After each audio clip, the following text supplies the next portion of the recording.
എല്ലാവർക്കും നമസ്കാരം. ഇന്നത്തെ ക്ലാസ്സിൽ നമ്മൾ ചർച്ച ചെയ്യുന്നത് ഈ പാഠഭാഗവുമായി ബന്ധപ്പെട്ട് വരുന്ന കുറച്ച് ഗ്രാമർ പോർഷൻസ് നമുക്ക് നോക്കാം.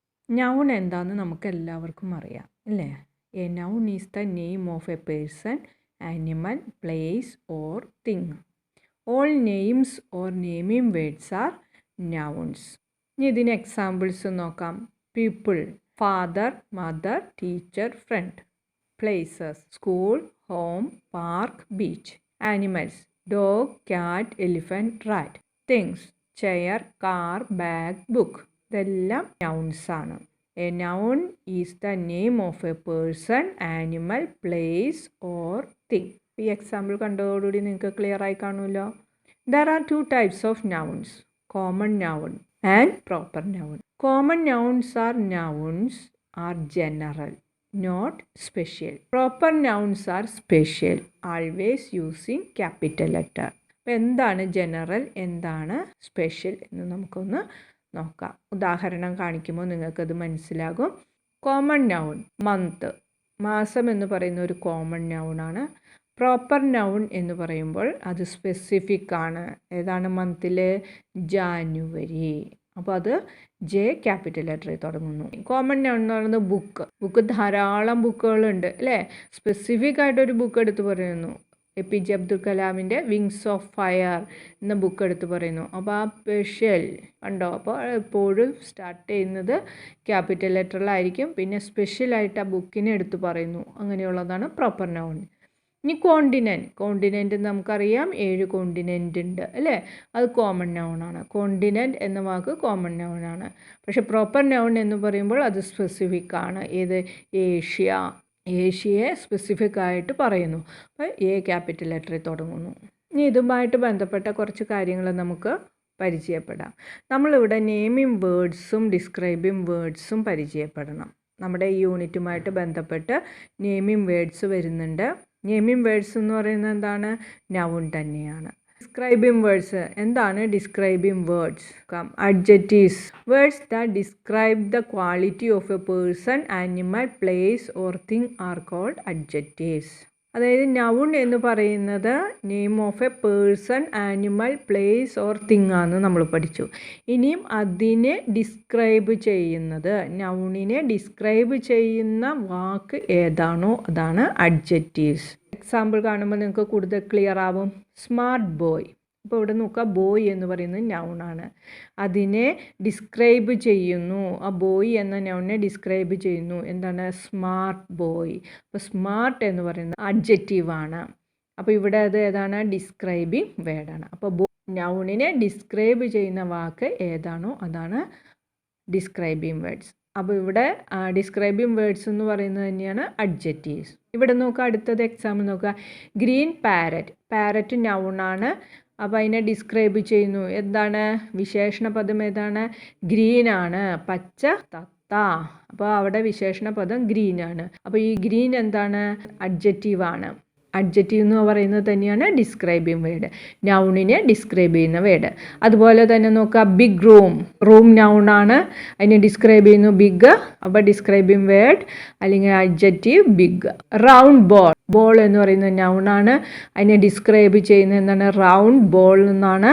അപ്പോൾ റൗണ്ട് എന്ന് പറയുന്നത് ഡിസ്ക്രൈബിംഗ് വേർഡ് അല്ലെങ്കിൽ അഡ്ജക്റ്റീവ്. ഡിസ്ക്രൈബിംഗ് വേർഡ്സ് ഉപയോഗിക്കുമ്പോഴാണ് അത് ആ വായിക്കുന്ന വ്യക്തിക്ക് അല്ലെങ്കിൽ വായനക്കാരന് കൂടുതൽ ആകർഷകമായി തോന്നുകയുള്ളൂ. നമ്മൾ അവിടെ പോയിട്ടില്ലെങ്കിലും ഈ ഡിസ്ക്രിപ്ഷൻ വായിക്കുമ്പോൾ നമ്മൾ അവിടെ പോയതായിട്ട് നമുക്ക് തോന്നും. അതുപോലെ വിവരിച്ച് എഴുതണം, അതുപോലെ ഡിസ്ക്രൈബ് ചെയ്യണം. എന്നാലാണ് കൂടുതൽ ആകർഷകമാവുകയുള്ളൂ.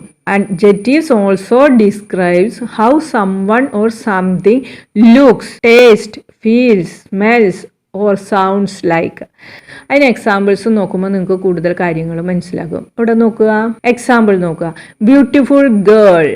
അപ്പോൾ ഇവിടെ ഗേൾ എന്ന് പറയുന്നത് നൗണാണ്. അതിനെ ഡിസ്ക്രൈബ് ചെയ്തിരിക്കുന്നത് ബ്യൂട്ടിഫുൾ ഗേൾ എന്നാണ് ഡിസ്ക്രൈബ് ചെയ്തിരിക്കുന്നത് അല്ലേ. അപ്പോൾ ഡിസ്ക്രൈബിങ് വേർഡ് ഏതാണ്? ബ്യൂട്ടിഫുൾ ആണ്. ബ്യൂട്ടിഫുൾ എന്ന് പറയുന്നത് ലുക്സിൽ എങ്ങനെയുണ്ടെന്നാണ് കാണിക്കുന്നത് അല്ലേ. ഇനി അടുത്തത് നോക്കുക, സ്വാൾട്ടി മാംഗോ. മാംഗോ നൗണാണ്. അതിൻ്റെ ഡിസ്ക്രൈബ് ചെയ്യുന്നത് സ്വാൾട്ടിയാണ്. ടേസ്റ്റ് എങ്ങനെയാണെന്ന് പറയുന്നുണ്ട്. അപ്പോൾ ആ ടേസ്റ്റിന് കൊടുക്കുന്ന വാക്കും എന്താ തന്നെയാണ്? ഡിസ്ക്രൈബിങ് വേർഡ് തന്നെയാണ്, അഡ്ജക്റ്റീവ് തന്നെയാണ്. ഇനി നോക്കുക, soft pillow. Soft pillow, pillow എന്ന് പറഞ്ഞാൽ അറിയാലോ, തലയിണ. അപ്പോൾ അല്ല, മൃദുവായിട്ടുള്ള തലയണ. അപ്പോൾ അവിടെ എന്താ? ഫീലാണ് നമുക്ക് വരുന്നത്.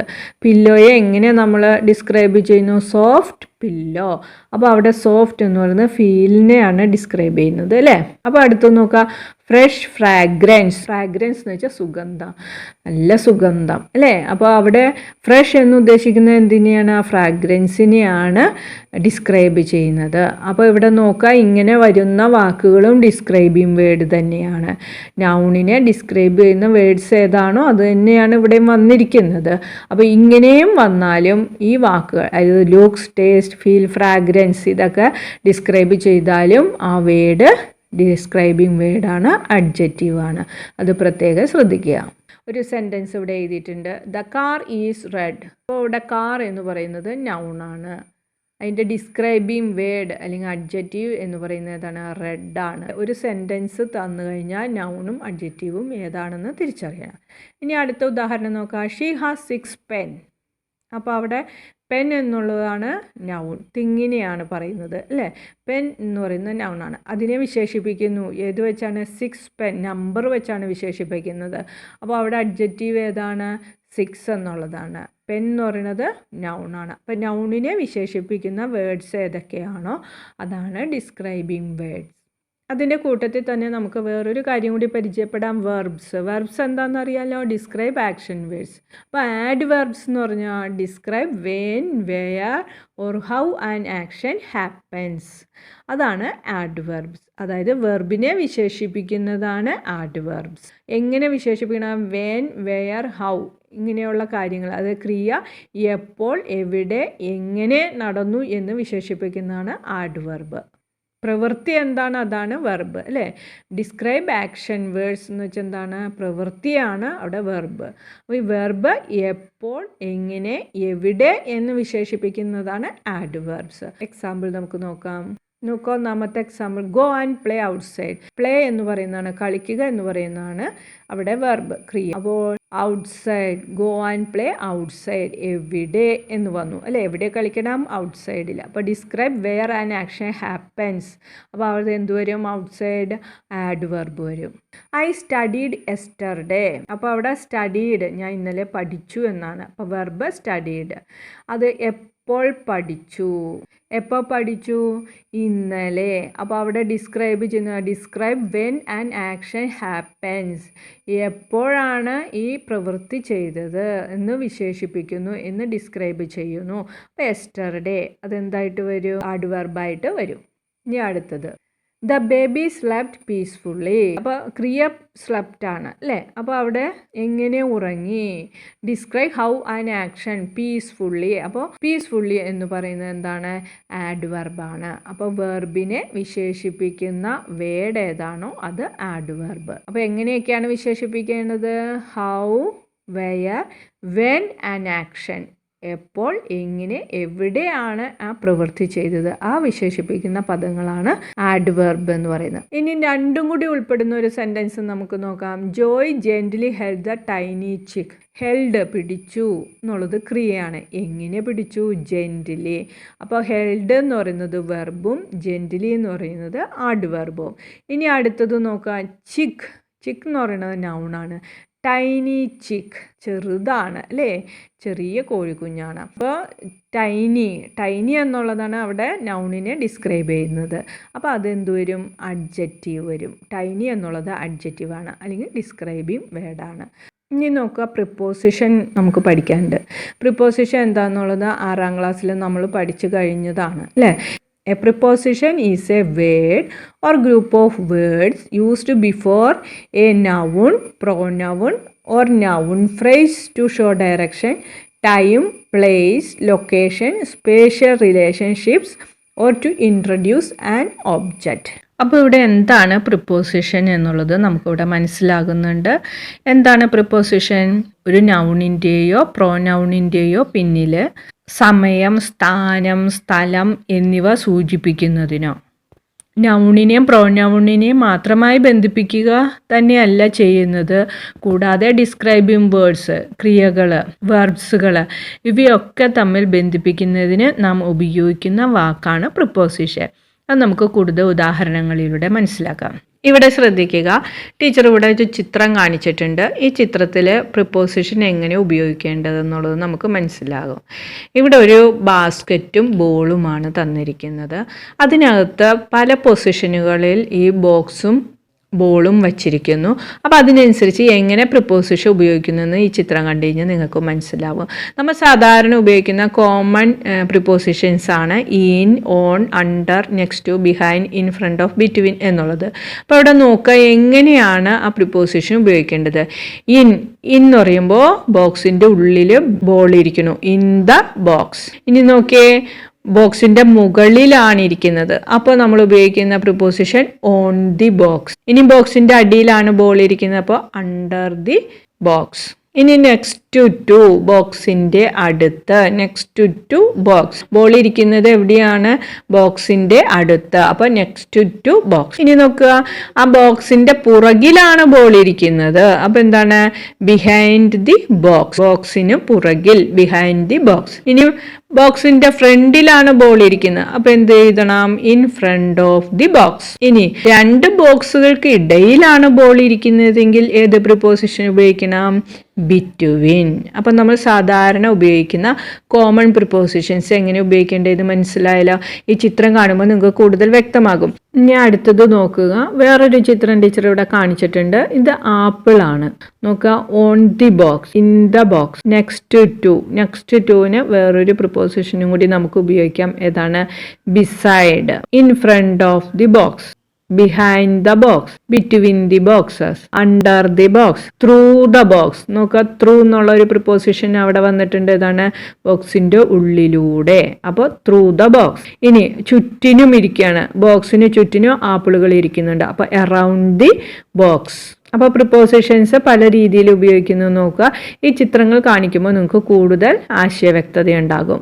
ഇവിടെ ടീച്ചറെ കൂടുതൽ ആശയവ്യക്തത വരുത്തുന്നതിന് വേണ്ടി കുറച്ച് കാര്യങ്ങളും കൂടി ഇവിടെ പരിചയപ്പെടുത്താം. ഒരു പൂച്ചയും ബോക്സും ആണ് ഇവിടെ ഉള്ളത്. In or inside the box. അപ്പോൾ ഇന്നിന് പകരം ഇവിടെ ഏത് വാക്കും കൂടി വന്നിട്ടുണ്ട്? ഇൻസൈഡ് നമുക്ക് ഉപയോഗിക്കാം. Inside the box. ഇൻസൈഡ് എന്ന് പറയുന്നത് പ്രിപ്പോസിഷൻ ആണ്. Under the box, on the box, above the box. കണ്ടോ? Above the box. ചിത്രം നോക്കിക്കഴിഞ്ഞാൽ നിങ്ങൾക്ക് കൂടുതൽ ആശയവ്യക്തത ഉണ്ടാകും. Above the box. Behind the box, near the box. Near എന്നുള്ളതിന് വേറൊരു പ്രിപ്പോസിഷനും കൂടി നമ്മൾ പഠിച്ചു. എന്താണ്? ബിസൈഡ് ദ ബോക്സ് അല്ലേ. In front of the box, between the box. Up, മുകളിലേക്ക് ചാടുന്നു അല്ലേ. അപ്പ്. ഡൗൺ, താഴേക്ക് ചാടുന്നു. ഇനി ഓവർ ദി ബോക്സ്, മുകളിലൂടെ പോകുന്നു. ബോക്സിന് മുകളിലൂടെ സഞ്ചരിക്കുകയാണ്, അതുകൊണ്ടാണ് ഓവർ ദി ബോക്സ്. മുകളിലൂടെ പോകണം. ത്രൂ ദ ബോക്സ്, ബോക്സിന്റെ ഉള്ളിലൂടെ കടന്ന് ഇപ്പുറത്തേക്ക് വരികയാണെങ്കിൽ through the box. Along the boxes, ബോക്സുകളുടെ കൂടെ. നോക്കുക, വേറൊരു പ്രിപ്പോസിഷൻ എലോങ്, ബോക്സുകളുടെ ഒപ്പം, ബോക്സുകളുടെ കൂടെ. Past the box. നോക്കുക, പ്രിപ്പോസിഷൻ പാസ്റ്റ് ദ ബോക്സ്. നോക്കുക, ബോക്സ് കഴിഞ്ഞു, past the box. To the box, ബോക്സിനടുത്തേക്ക്. എവേ ഫ്രം ദി ബോക്സ്, ബോക്സിൽ നിന്നും അകന്നു പോകുന്നു. ഇൻ ടു ദ ബോക്സ്, ബോക്സിൻ്റെ ഉള്ളിലിരിക്കുന്നു. Into the box. അപ്പോൾ ഇവിടെ നോക്കുക, ബോക്സിൻ്റെ ഉള്ളിലേക്ക് കടന്നിരുന്നു. ഔട്ട് ഓഫ് ദി ബോക്സ്, പുറത്തേക്ക്. Out of the box, around the box, ബോക്സിന് ചുറ്റും. കൂടുതൽ പ്രിപ്പോസിഷൻസ് ഓരോന്നിനും പ്രത്യേകം ഉപയോഗിക്കുന്ന പ്രിപ്പോസിഷൻസ് കൂടുതൽ വ്യക്തതയോടെ മനസ്സിലായി കാണുമെന്ന് ടീച്ചർ വിചാരിക്കുന്നു. ചിത്രം കാണുമ്പോഴാണ് നമുക്ക് എങ്ങനെയൊക്കെയാണ് പ്രിപ്പോസിഷൻ ഉപയോഗിക്കുന്നതെന്ന് മനസ്സിലാവുള്ളൂ. നമ്മൾ എത്ര പറഞ്ഞാലും അതെങ്ങനെയാണ് ഓരോരുത്തരുടെ മനസ്സിലൂടെ അങ്ങനെ പോകും ഇങ്ങനെ പോകും എന്നൊക്കെ തോന്നും അല്ലേ. പക്ഷെ ആ ചിത്രം കണ്ട് നമ്മൾ പഠിക്കുമ്പോൾ നമുക്ക് മനസ്സിലാകും എങ്ങനെയൊക്കെയാണ് പ്രിപ്പോസിഷൻസ് ഉപയോഗിക്കേണ്ടതെന്ന്. ഇതോടുകൂടി ഇന്നത്തെ ക്ലാസ് ഇവിടെ അവസാനിക്കുന്നു. എല്ലാവർക്കും നന്ദി, നമസ്കാരം.